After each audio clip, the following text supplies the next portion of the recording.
ഞാനിന്നിവിടെ പറയുന്നത് നടന്നൊരു സംഭവമാണ്.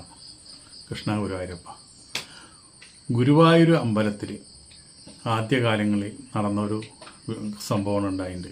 അത് നമ്മളിന്നിപ്പോൾ ഒന്ന് പറയണം. അവിടെ ഒരു മ്യൂസിയം ഉണ്ട്.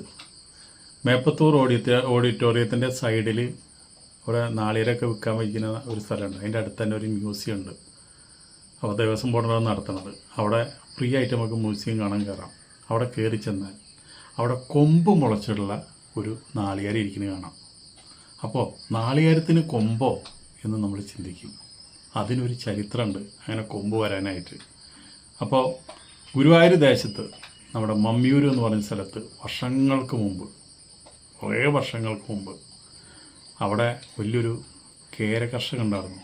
അദ്ദേഹം കുറേ തെങ്ങ് വെച്ചു, പക്ഷെ ഒന്നും കായ്ക്കുന്നില്ല. അങ്ങനെ നിൽക്കുന്ന സമയത്ത് ഇദ്ദേഹം ഒരു വഴിപാട് നടത്തണം. ഈ തെങ്ങുമെന്നല്ല ഉണ്ടാവുന്ന തേങ്ങ ആദ്യം ഞാൻ എൻ്റെ ഭഗവാന് ഞാൻ കാണിക്കയായിട്ട് കൊടുക്കുമെന്ന് പറയണം. അത് കഴിഞ്ഞ് പിന്നത്തെ വർഷത്തിൽ എല്ലാ തെങ്ങുമ്പോഴും ഫുള്ളായിട്ട് കായ്ക്കണം. അത്ഭുതമായിട്ടുള്ള തേങ്ങകളാണ് ഉണ്ടാവുന്നത്. ഓരോ കൊലയമ്മലൊക്കെ ഗംഭീര. അത് കേട്ടറിഞ്ഞ അന്നത്തെ ജമ്മിമാർ വാഴുന്ന കാലമാണെന്ന്.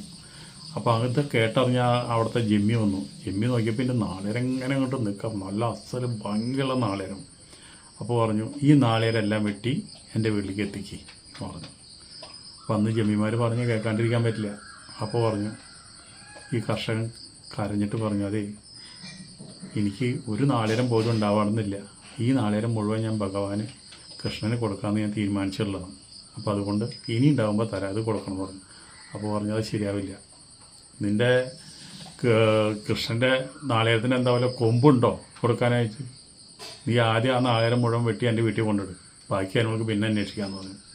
അപ്പോൾ ഈ കർഷകൻ പറഞ്ഞു, എൻ്റെ ഭഗവാന്റെ നാളേരത്തിന് കൊമ്പുണ്ട് എന്ന് പറഞ്ഞു. പക്ഷേ ഈ കർഷകൻ എന്തുണ്ടായെന്ന് വെച്ചിട്ടുണ്ടെങ്കിൽ പിന്നെ ഒരു ദിവസം നേരമെടുത്ത് നോക്കിയപ്പോൾ എൻ്റെ ഈ നിൽക്കുന്ന നാളേരങ്ങൾ മുഴുവൻ കൊമ്പ് മുളച്ചിരിക്കുന്നു. അത്ഭുതം എന്ന് പറഞ്ഞാൽ ആ നാട്ടിൽ മുഴുവൻ മമ്മിയൂർ നാടും ഗുരുവായൂർ നാട്ടിലെല്ലാവരും അറിഞ്ഞു കൊമ്പ് മുളച്ചു നാളേരത്തുന്നു. ഇങ്ങനെ ഒരു കഥയും കൂടി ഈ ജമ്മിയുടെ ഇതും കൂടി ആയപ്പോൾ ജമ്മി വേഗം ഈ കർഷകൻ്റെ വീട്ടിൽ വന്നു. നോക്കിയപ്പോൾ പിന്നെ നിൽക്കണ നാളേരൊക്കെ കൊമ്പായിട്ടാണ് നിൽക്കുന്നത്. അപ്പോഴാണ് ജമ്മിക്ക് മനസ്സിലായത് കൃഷ്ണൻ്റെ ഭഗവാന്റെ ആ ഒരു അനുഗ്രഹം ഇദ്ദേഹത്തിനുണ്ടെന്നുള്ളത് മനസ്സിലായത്. അതോടുകൂടിയിട്ട് വേഗം ഈ നാളേരെല്ലാം രണ്ടുപേരും കൂടി എല്ലാ നാളേരം ഇട്ട് ഗുരുവായൂർ അമ്പലത്തിൽ കൊണ്ടു കൊടുത്തു. ഇയാൾ സാഷ്ടാംഗം അവിടെ ജമ്മി മാപ്പ് പറഞ്ഞു. ഞാൻ ചെയ്ത തെറ്റിനും ഞാൻ ചെയ്ത പറഞ്ഞ വാക്കുകൾക്കും എന്നെ ശിക്ഷിക്കരുതെന്ന് പറഞ്ഞിട്ട് ആ ജമ്മി അവിടെ ശയന പ്രതിഷ്ഠ വെച്ചു. അങ്ങനെ ഒരുപാട് കാര്യങ്ങളൊക്കെ ചെയ്തു. അല്ലെങ്കിൽ ജമ്മിയും തകർന്നു പോകും. ജമ്മി ഇങ്ങനെ ഒരു വാക്ക് പറഞ്ഞല്ലോ. എന്നിട്ട് ആ നാളേരം, ആ കൊമ്പുള്ള നാളേരം കഴിക്കാൻ ഇടയിൽ അന്ന് അവിടെ കെട്ടിയിട്ടുണ്ടായിരുന്നു എല്ലാവർക്കും കാണാനായിട്ട്. പിന്നെ അമ്പലമൊക്കെ പുതുക്കി പണിതു. കാലങ്ങൾ കുറേ കഴിഞ്ഞു. അപ്പോൾ എന്താണെന്ന് വെച്ചിട്ടുണ്ടെങ്കിൽ ഈ മ്യൂസിയത്തിലേക്ക് ഈ ഇത് മാറ്റി, ഈ നാളികേരം മാറ്റി. ഇപ്പം നിങ്ങൾ അവിടെ ചെന്ന് കഴിഞ്ഞാൽ അതൊരു അത്ഭുതം. ഒരുപാട് ആൾക്കാർ കേട്ടറിഞ്ഞത് ചെല്ലുന്നുണ്ട് ഈ കൊമ്പ് മുളച്ച നാളികേരം കാണാനായിട്ട്. ഇപ്പോൾ ആ നാളികേരം അവിടെ ഉണ്ട്. അതങ്ങനെ ഒരു കഥയാണ് അവിടെ ഉണ്ടായത്. പക്ഷെ ആ ഗുരുവായൂർ അമ്പലത്തിൽ വരുന്നവർ കൂടി ഞാനൊരു കാര്യം കൂടി ഞാൻ പറയാം. എന്താണെന്ന് വെച്ചിട്ടുണ്ടെങ്കിൽ ഗുരുവായൂർ അമ്പലത്തിൽ വരുമ്പോൾ നമ്മൾ തീർച്ചയായിട്ടും പോകേണ്ട ഒരു സ്ഥലം കൂടി ഉണ്ട്. അത് കൂടുതൽ ആൾക്കാരങ്ങോട്ട് ചെല്ലുന്നില്ല. അതാണ് നമ്മൾ പറയണത്. എന്താണെന്ന് വെച്ചിട്ടുണ്ടെങ്കിൽ അവിടുന്ന് കുറച്ചും കൂടി നീങ്ങിയിട്ട് കണ്ടാണിശ്ശേരി എന്ന പറഞ്ഞ സ്ഥലത്ത്, തൃശ്ശൂർ റോഡാണ്, അതുപോലെ കല്ലൂറ്റിപ്പാറ ശ്രീകൃഷ്ണ ക്ഷേത്രം, അവിടെയാണ് ഈ ശ്രീകൃഷ്ണൻ്റെ കാൽപാദം ഉള്ളത്. അപ്പോൾ എല്ലാവരും അവിടെ ചെല്ലുക.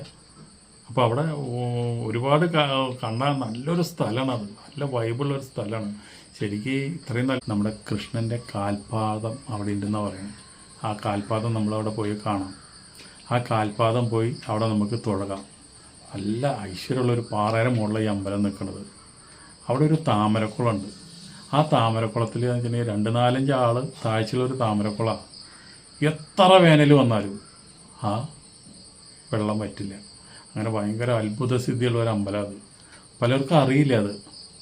അപ്പോൾ ഗുരുവായൂർ വരുന്നവർക്ക് അവിടെയും കൂടി ഒന്ന് ചെന്ന് നമ്മുടെ ഗുരുവായൂരപ്പൻ്റെ കാൽപാദം നമുക്ക് തൊട്ട് തൊഴാനും അവിടെയുള്ള ഐതിഹ്യങ്ങൾ മനസ്സിലാക്കാനൊക്കെ ഒരുപാട് ഗുണമാണ്. അപ്പോൾ ഇതും കൂടിയും പറഞ്ഞ് നമുക്ക് ഈ വീഡിയോ ഇവിടെ നിർത്താം. നിങ്ങൾക്ക് എല്ലാവർക്കും ഓണാശംസകൾ പറഞ്ഞുകൊണ്ട് അടുത്ത വീഡിയോയിൽ നമുക്ക് വീണ്ടും കാണാം.